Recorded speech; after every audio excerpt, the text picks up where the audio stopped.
हमेशा सदैव ये सत्ता में नहीं रहने वाले हैं।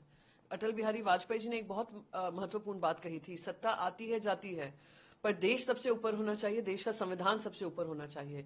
ये जो संविधान को दरकिनार कर कर, सुप्रीम कोर्ट का दिया हुआ जजमेंट को दरकिनार कर कर जो निर्णय लिया गया है, वो मैं मानती हूं दुर्भाग्यपूर्ण है, देश के संविधान के खिलाफ है। और आने वाले समय में महाराष्ट्र की जनता देख रही है कि किस तरीके से इलेक्शन कमीशन ने ये निर्णय लिए हैं शिवसेना पार्टी का नाम और सिंबल एकनाथ शिंदे को देकर, और साथ ही साथ स्पीकर ने वही काम किया है। देश उसको समझ रहा है और आने वाले समय में देश ही इसका जवाब देगा, खास करके महाराष्ट्र की जनता।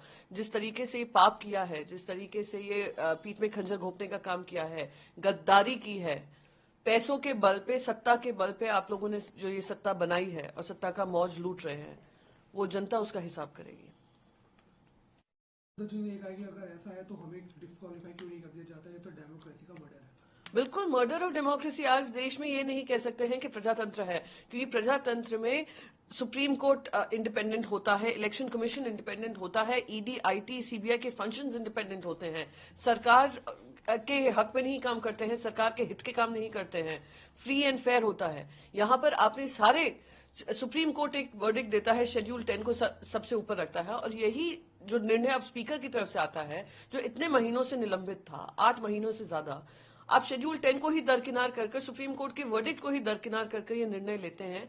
तो मैं पूछना चाहती हूं, प्रजातंत्र के उसूल कहां, शेड्यूल 10 का हिसाब किताब कहां?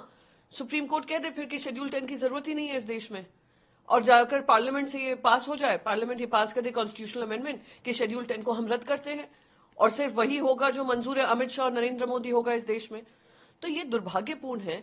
एमएलएस को डिस्क्वालीफाई नहीं करना, पर ये कहना कि असली शिवसेना उनकी है, ये स्पीकर के रिस्पॉन्सिबिलिटी नहीं थी। स्पीकर की रिस्पॉन्सिबिलिटी बस डिस्क्वालिफिकेशन की थी, जो उन्होंने काम नहीं किया है, जो उन्होंने सुप्रीम कोर्ट के वर्डिक्ट के खिलाफ किया है। ये बिके हुए लोग, पन्नास खोके वाले लोग बात करेंगे किसने बेची है पार्टी को। इनको शर्म आनी चाहिए, ग्लानि महसूस होना चाहिए कि जिन लोगों ने आपको जगह दी, आगे बढ़ाया, हौसला बढ़ाया, मंत्री पद दिया, आपने उन्हीं के पीठ में खंजर घोंपने का काम किया है। तो ये जो कहते हैं बेच दी थी पार्टी, बिकाऊ तो ये लोग हैं। इन्होंने अपना ईमान बेचा, इन्होंने पार्टी के साथ गद्दारी की, पैसों के बल पे ईडी, सीबीआई, आईटी के डर से इन लोगों ने पार्टी के पक्ष प्रमुख के साथ गद्दारी की। तो ये कम ही बोले तो ज्यादा ठीक रहेगा। Maharashtra Speaker called Eknath Shinde lead party is the real Shivsena. It's a shameless verdict. It's a murder of democracy, and what he has done is gone against the Supreme Court verdict. Supreme Court was very categorical that Schedule 10 is supreme, and the floor leader and chief whip that was decided by Eknath Shinde was invalid, illegal, and unconstitutional. And the responsibility of the disqualification of those MLAs who signed this particular order was stood to be disqualified, and that responsibility was given to the Speaker. What Speaker has done is absolutely against the spirit of the Supreme Court verdict, and we are going to fight this battle in the Supreme Court, and Supreme Court will now have to decide, should Schedule 10 be applicable or no? Will the Supreme Court verdict stay supreme?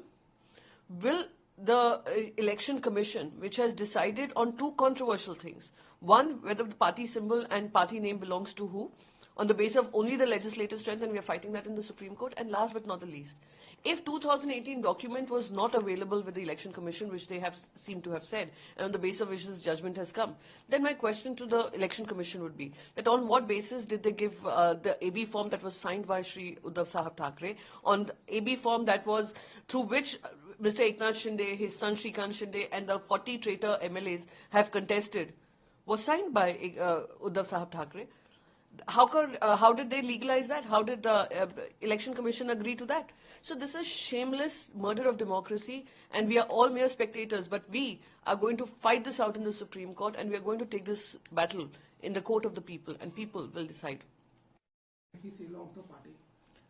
A person who has sold his conscience, a person who sold out his integrity, a person who, on the basis of money that came from the powers that be in Delhi, and who's become a Delhi Darbari, should be the last person making these kind of accusations. And I will continue to say, power will never be constant. It will change. and they should at least, if nothing else, fear the law of the land. And before he makes such comments, he should look within. नमस्कार, मैं हूं मानक गुप्ता। अगर आपको हमारा ये video पसंद आया हो तो इसे लाइक और शेयर जरूर करें, और हां, हमें सब्सक्राइब और फॉलो करना ना भूलें ताकि आप देश और दुनिया की कोई खबर मिस ना करें। तो जुड़े रहिए हमारे साथ और देखते रहिए न्यूज़ 24।